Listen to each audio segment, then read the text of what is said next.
नमस्कार दोस्तों, आज मैं आपके लिए एक बहुत ही अच्छी कहानी हीरे का मूल्य लेकर आई हूँ। अगर यह कहानी आपको पसंद आए तो प्लीज़ मेरे चैनल को लाइक करें, शेयर करें और सब्सक्राइब करें। एक बुद्धिमान जौहरी था अपने काम में। वह बड़ा तेज दैव योग से युवावस्था में ही वह मर गया। पीछे उसकी स्त्री तथा गोद में एक बालक रह गया। लोगों ने उनके पैसे दबा लिए, धन नष्ट हो गया। उस स्त्री के पास एक ही हीरा था जो उसको जौहरी ने दिया था। वह हीरा बहुत कीमती था। जब उसका बालक 15-20 वर्ष का हो गया तब उसने बालक से कहा कि बेटा देखो, तुम्हारे पिताजी ने यह हीरा मुझे दिया था। उन्होंने इसका मूल्य नहीं बताया, प्रत्युत इसको अमूल्य बताया है। इसका मूल्य कोई करेगा तो उसकी बुद्धि का मूल्य होगा, हीरे का मूल्य नहीं होगा।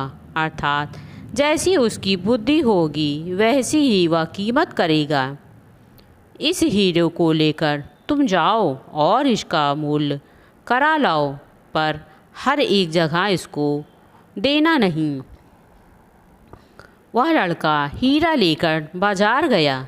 पहले वह एक सब्जी वाले के पास गया। वह हीरा दिखाकर पूछा कि इसका क्या मूल्य दोगे। वह बोला कि 2 मूली ले लो, बच्चों के खेलने के लिए अच्छी चीज़ है। वह लड़का बोला कि मुझे नहीं लेना है। आगे जाकर कईयों से पूछा तो किसी ने 2 रुपये कहे तो किसी ने 3 रुपये कहे। आगे एक सुनार के पास गया तो हीरे का मूल्य, उसकी कीमत 10, 20, 50 रुपये तक लग गई। आगे जौहरी के पास गया तो 500, 700, 1000 रुपये तक की कीमत हो गई। वह लड़का ज्यों-ज्यों अच्छे जानकार आदमी के पास गया त्यों-त्यों उसकी कीमत बढ़ती चली गई। वह हीरे के एक अच्छे परीक्षक के पास गया तो उसने उसका मूल्य 1 लाख रुपए तक बताया। लड़के को बड़ा आश्चर्य हुआ कि यह हीरा बड़ा विचित्र है। लोगों से पूछते पूछते वह एक बहुत बूढ़े जौहरी के पास पहुंचा, जो बड़ा ईमानदार और हीरे का अच्छा परीक्षक था। उसको हीरा दिखाया तो उसने लड़के की तरफ देखा और कहा, अरे यह हीरा तेरे पास कहाँ से आया। लड़के ने कहा, मेरे पिताजी ने दिया था। तो जौहरी ने पूछा, तुम्हारे पिताजी कौन। अमुक नाम के हीरे के व्यापारी थे। उनका नाम तो हमने पहले भी सुना था, अब बहुत दिनों से उनके बारे में सुना नहीं। क्या बात है। उनका शरीर शांत हो गया। ओहो, वे तो बड़े नामी परीक्षक थे। मैं उनका ही बेटा हूँ। इस हीरे की क्या कीमत दोगे। इसकी कीमत नहीं है, यह अमूल्य हीरा है। मेरे पास जितना धन है वह सब देने पर भी इसकी पूरी कीमत नहीं होगी। पर हाँ, हम क्या करें, हमारे के तो रोटी की तंगी हो रही है। भाई, यह तो तुम जानो, मैं हीरे की कीमत कैसे कह दूँ। इसकी कीमत कहने से तो इसका तिरस्कार होगा, अपमान होगा। हाँ, एक बात है, तो जितना लेगा उतना हम तुम्हारे को दे देंगे। वह कैसे। बूढ़े जौहरी ने कहा, हमारी 3 दुकानें हैं। पहली दुकान में हम तुम्हें 15 मिनट देंगे। 15 मिनट के भीतर तुम दुकान में से जितने वस्तुएं बाहर निकाल दोगे वे सब तुम्हारी हो जाएंगी। वस्तु लेने वाले और रखने वाले सब तैयार रहेंगे। तुम केवल भीतर से वस्तु फेंक दो। 15 मिनट में पूरे होने पर फिर तुम उसमें नहीं रह सकोगे। लड़के ने कहा कि अच्छी बात है। लड़के को दुकान दिखाई गई। वह दुकान के भीतर गया तो देखा कि दुकान बहुत सजी हुई है। उसमें लाखों रुपए का एक एक हीरा रखा हुआ है। कई बक्से पड़े हुए हैं जो चमक रहे हैं। हीरा तो दूर रहा, उसने उम्र में ऐसा बक्सा भी नहीं देखा था। वह देखकर वह चकरा गया। उसके साथ एक आदमी था जो घड़ी में समय देख रहा था। उसने कहा कि देखो 5 मिनट हो गए हैं। लड़का बोला कि ठहर ठहर, हल्ला मत कर। 15 मिनट होने पर तो यहाँ रहने दोगे कि नहीं, इसलिए अच्छी तरह से देख लूँ। देखते देखते 15 मिनट हो गए तो वह आदमी बोला कि बस समय पूरा हो गया, अब बाहर निकलो। अब इसमें कोई वस्तु छू भी नहीं सकते, एक दाना भी नहीं ले सकते। लड़का बाहर निकल गया। बूढ़े जौहरी ने दूसरी दुकान दिखाई और कहा कि इसमें तुम्हारे को 25 मिनट ठहरने दिया जाएगा। इस बीच तुम जो माल बाहर फेंक दोगे वह सब तुम्हारा हो जाएगा। लड़का उस दुकान के भीतर गया। उसमें पहली दुकान से भी बहुत विलक्षण सजावट थी।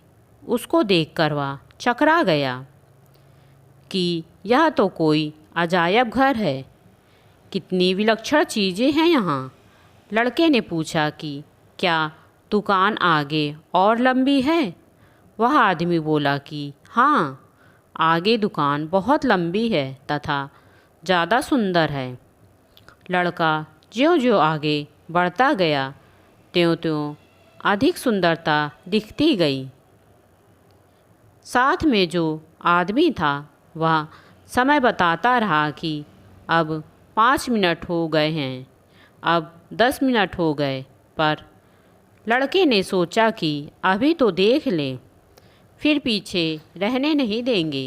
इस प्रकार देखते देखते 25 मिनट हो गए तो आदमी ने कहा कि अब निकलो बाहर, अब कोई वस्तु छू भी नहीं सकते। अब लड़के को तीसरी दुकान दिखाई और कहा कि इसमें तुम्हारे को 60 मिनट का समय दिया जाएगा। पहली दुकान में वस्तुएं तो ज़्यादा कीमती थीं, पर सजावट तो बहुत ज़्यादा थी, पर वस्तुएं कीमती थीं। तीसरी दुकान तो कोसों दूर तक फैली हुई थी। उसमें खाने पीने, पहनने ओढ़ने आदि की सैकड़ों वस्तुएं थीं। कार, स्कूटर, साइकिल आदि तरह तरह की सवारियां थीं।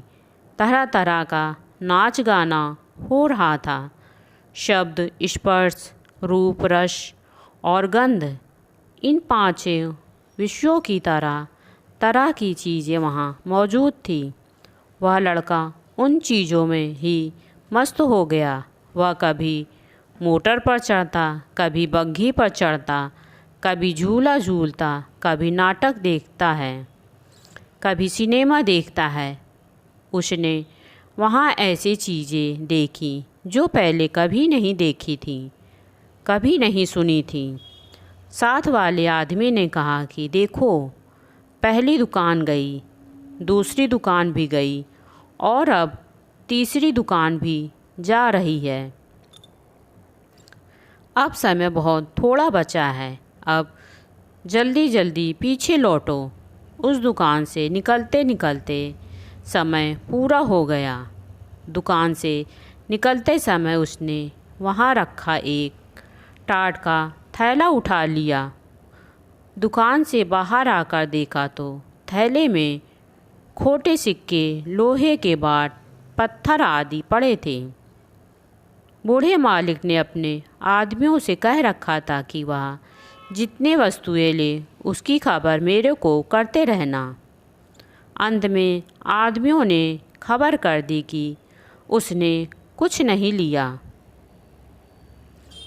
मालिक ने कहा कि उसको निकालो यहाँ से, उसका मुंह मेरे को मत दिखाओ, वह किसी काम का आदमी नहीं है। लड़का बेचारा खाली हाथ वहाँ से चला गया।